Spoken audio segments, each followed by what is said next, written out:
So for my senior project, I decided to make my own ravioli business called Ravioli Empire. And this idea came from a few things. First, a big part of it was for college, I'm interested in going into studying business. So I thought this was a great project for me to do because I can look at it from all different aspects: marketing, management, entrepreneurship, even the finance side. And then another big part of this was my family background. So my family's from Italy, and they're from Tuscany. So growing up, we've always had homemade Italian food, and my Nana has made pasta before. And we started doing it in my immediate family. We started making pasta on like special occasions such as New Year's, Christmas Eve. And this past Christmas Eve, we decided to make ravioli just as a different change, and they turned out amazing. We actually made them again on New Year's, which was just a week later because we love them so much. And on New Year's, a lot of people asked me where I got the name from. On New Year's, while we were making them, we were just making a ton of them. We made lobster, sweet potato, ricotta, and we homemade our own ricotta. I have some on the table if anyone wants to come up after the presentation and try some. And we were just making a ton of raviolis, and my mom, Chris, and my dad. And there's just so many, and they were filled in our kitchen, and Chris was like, oh my god, it's like an empire. And so then we just said, why not call it Ravioli Empire? And my mom mentioned, like, we should turn this into a business. And that's when I thought of, oh, I'm a senior, next semester I'll have a project coming up, that'll be the perfect opportunity for me. I'll have the time I need, the resources I need, and then everything just started coming into place. And so then for my journals, they actually kind of describe the process. So we have to build a website for the senior project, and I feel like this was actually great because it definitely kept me on point, like going through the whole process, because a big part of it is you do have to manage your time well. And so I feel like the check-ins and the journaling, that definitely kept me on track. And so these are just like a few of the things that I was starting out with. When I first began my project, I just had a few ideas that I was going to get out there. So I wanted to, some of my goals were getting approved by the Board of Health, getting a license to sell, creating a variety of recipes. I wanted to try like vegetarian, gluten-free. I did try the gluten-free ones. They were a bit grainy, so that's something I still have to work on. Maybe experimenting with different flours. I know adding xanthan gum helps it stick more. But for now, I'm just going to do the regular semolina. And I'm still finding out the cost that it takes to make each batch, just because each batch is different. I think so far I figured out that sweet potato and ricotta per dozen would cost around $18, and then the lobster is going to depend on how much the price of the lobster is, because that's always changing. And then I wanted to find a buyer, so either individuals, restaurants, supermarkets, and then packaging, which was a huge deal. I talked to my mentor, Mr. Burgoyne, about that a little bit, because packaging does get very expensive. So we were trying to figure out, like, if I wanted to go fancy and actually have like a plastic with labels and everything, or maybe just a vacuum sealed bag and selling it individually or in bulk to restaurants. And then marketing my product. So posters, business cards, website, social media, and word of mouth. I feel like on the island it's great because we're such a small community that once I mention it to somebody, like word gets around so easily. And I created an Instagram for my product called Ravioli Empire, where I post pictures, and hopefully like that will probably be targeting most like high school kids, elementary kids, because they're on it. I created business cards, and again at the end, if anyone wants one, just come up and talk to me. And then a poster also for marketing. So I've definitely learned a lot throughout this project. I've looked at the financial side by coming up with finding out my ingredients, finding out how much they cost, finding out how much I can make with that, and then finding out how much my time is worth and putting a final price tag on that. I've come up with the marketing side by creating the social media aspect of it, business cards, talking to people, creating a poster board. And then I actually figured out to cook.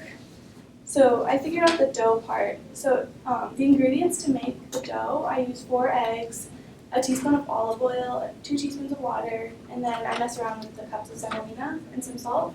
And to make 4 round balls, because you have to have the dough sit in balls first, and then you cut them in half, and I can create 8 strips with that, and each make 10 raviolis, and 8 times 10 is 80.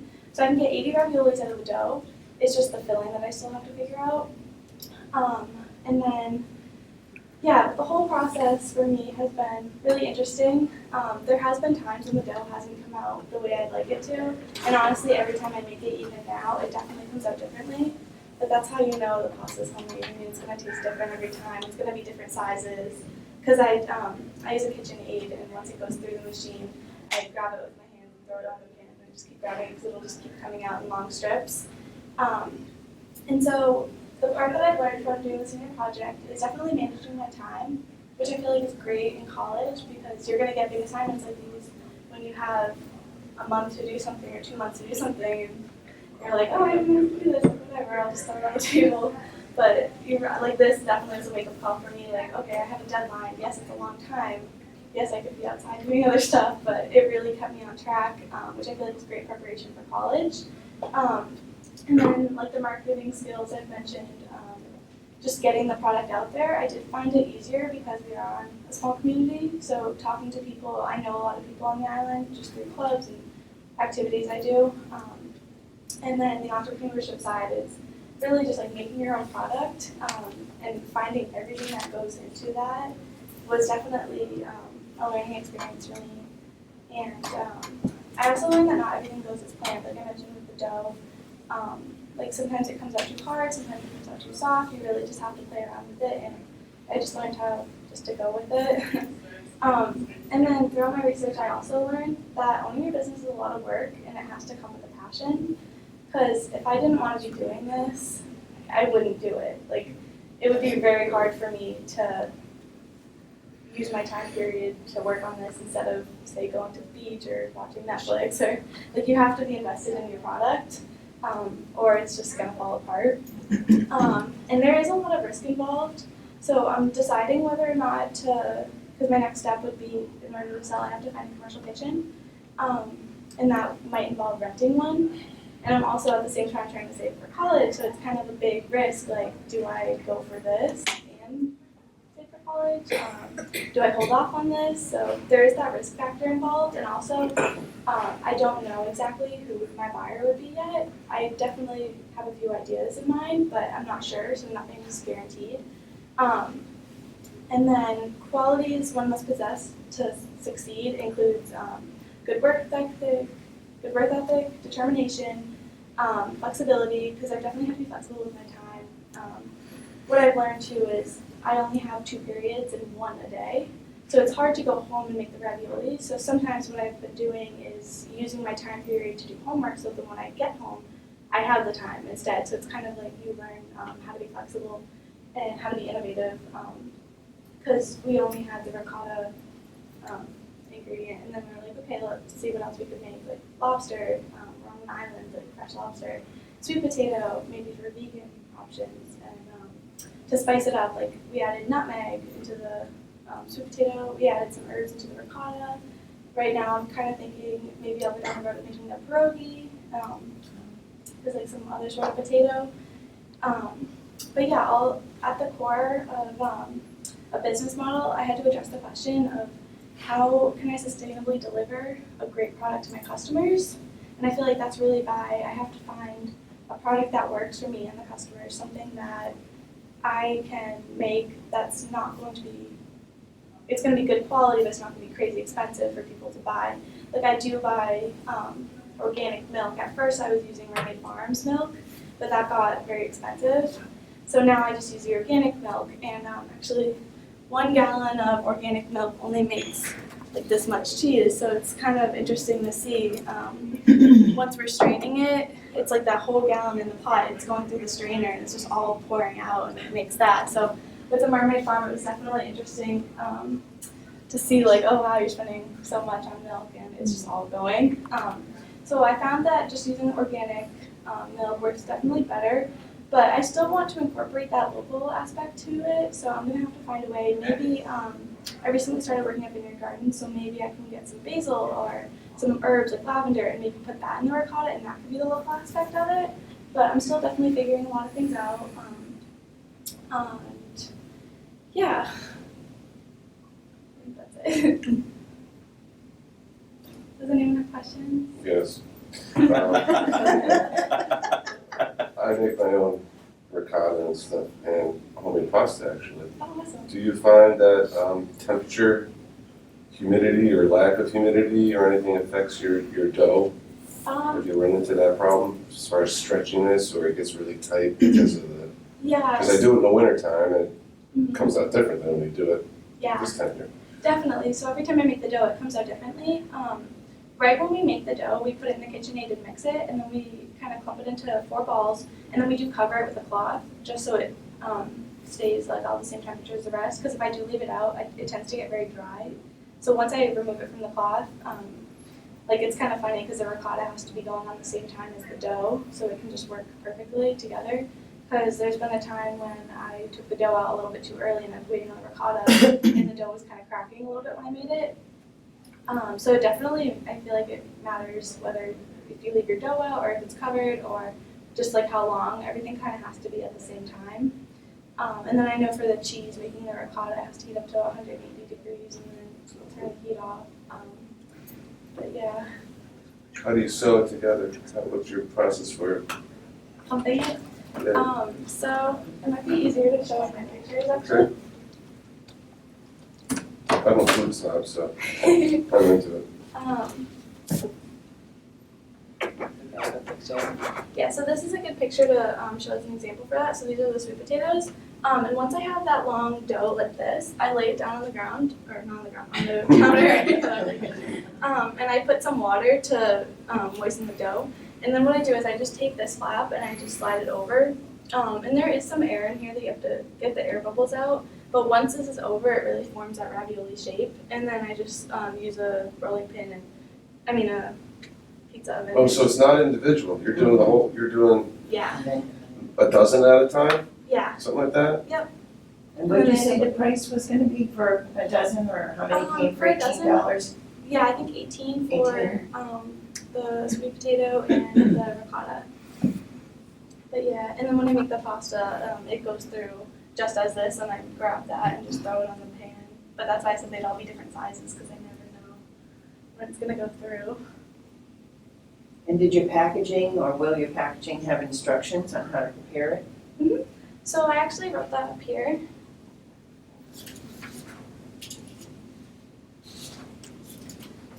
So the cooking instructions would be keep frozen and add to boiling water for 5 to 7 minutes, strain, and then add your favorite sauce.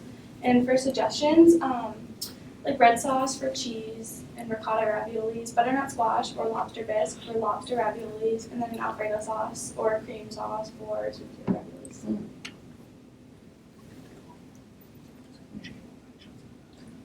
I have just a question about, just like I have the marketing card. Yeah, of So course. have you talked to like anybody that would want to buy these ravioli? Do you like contact caterers? A lot of people do private parties, and Yeah. pushing that would be a really great, Farmers market. farmer's Yeah, market. definitely. So far I've only talked to individuals who would want to buy my product, but I would love to, when I'm getting my license and everything, I'd love to end up having a buyer that would buy in bulk, just because it's so messy. Like this is the Durham semolina, and this is like, it gets all over my kitchen, so it's like we're vacuuming for like 5 days afterwards, because you just find those little grains. So it would be very nice to get a buyer that would buy in bulk, just because I can make it once, make dozens of them, instead of doing it every day individually. You also like connect with some caterer that would just Yeah, definitely. have a space for you. Well, there is Well, a a lot of people kitchen, have there's a private kitchen parties. now on the island that you can rent at the larder. They have a Yeah. kitchen that you can rent by the hour now, it's a shared space. Yeah. So that's, instead of making that investment on your own, Mhm. you could rent by the hour. That's true. It's right across the street from Cronin's there. Yeah, I've been to Danielle Vineyard, talked- from yeah. Scottish, yeah. You can certainly do it like, I only sell my ravioli this time period. You Yeah. know what I mean? Be very exclusive. Definitely. I was thinking the holidays. Yeah. Which we're done. So just piggyback on that, Ally, I know one of the schools that you're considering is JWU, Johnson and Wales, Providence. Mhm. And so as far as if you were to actually try to run it Yeah. in school, they've got a great business program and culinary program. Yeah. Perhaps you could get commercial kitchen space from, Yeah, definitely. culinary keep that in side. mind, Definitely. and a mentor on the business side. And then of course you've got Federal Hill and you've got a very large Yeah. Italian-based community. Definitely. Yeah, this Wow. is definitely something I want to continue in college.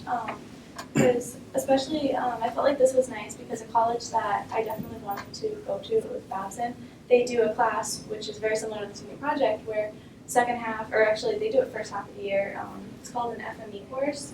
So they give you, it's basically similar to this. It's like a senior capstone, but it's a freshman year for them. You get an idea, you pitch an idea, and you have to work with 5 students, and you basically start your own business and you're running it for half a semester, which is what we did. So it was nice because I definitely got to learn that side, and this is something I'd continue in college, especially at Johnson, if I went to Johnson & Wales, because they have the kitchen and the business, which is perfect combination. One more question. Did you look into domain names? Is that one available? Ravioli Empire? Yeah, it is. Okay. Yeah. Have you reserved it? I haven't done that yet. It's cheap, you do it really quickly, you do it online, like, boom. Yeah, It's very cheap just to reserve that. definitely. So we decided as a group here that unless you give us your recipe, That's right. it's not gonna be too good for you, Yeah, so you're that's gonna have right. to pass the recipe on. CEOs, Tennis, Rizal, Bishop. Use my Italian. That's right. And it's 20% of all profits. Like 13. Mr. Wonderful right there. I'll be paying that. So I prepared you guys a ricotta ravioli, and there's some herbs in there such as oregano, different types of cheeses. I think it's a good idea to, it's great to locally source, but it's cost prohibitive most of the Yeah. time to do all of your ingredients locally. It's nice to say that everything comes from the island, Yeah. but it's really, you learn that, right? Yeah, It's it would cost have to be on a prohibitive. very small scale if that So was the you, case. you pick and choose those things, or you make an arrangement with Mermaid Farm to say, Yeah, you know, what can you Definitely. charge me for the milk if definitely, I'm gonna be buying it in this much? definitely. It's delicious. Thank you. So what was involved with getting approval from the Board of Health? So I'm still in that process, but what I have to do so far is they emailed me, I have to get a commercial kitchen that they either have to approve or already have approved, and 2 safe serve classes, which are on Saturdays from 8 to 5. So I just haven't had the time to do that yet, but I'm looking hopefully into the summer to doing that. But yeah, there's a lot that goes into it, but that's what I said about the passion part. Like, it has to be something that you want to do, because there definitely is a lot of time invested into this. But I love my product, and I would definitely spend the time. Did you look into the farmer's market? I haven't done that yet, but I'm definitely going to. Because that's, if you're using a local ingredient, that's your door You're in. selling Yeah. frozen That's how product, you get in. so you're taking a frozen product now. Well, is it always frozen? I mean, do you Doesn't have freeze to it be. as soon as you make it? I do, but if I'm going to use it right away, I don't. Just because they do work. When I make them, I make so many of them. Certainly when I bought homemade ravioli before it was not frozen. That's right, yeah. And if you incorporate a local ingredient, that's how you get into the farmer's market. Good luck with this. Thank you. I swear. With it, more questions, it would be-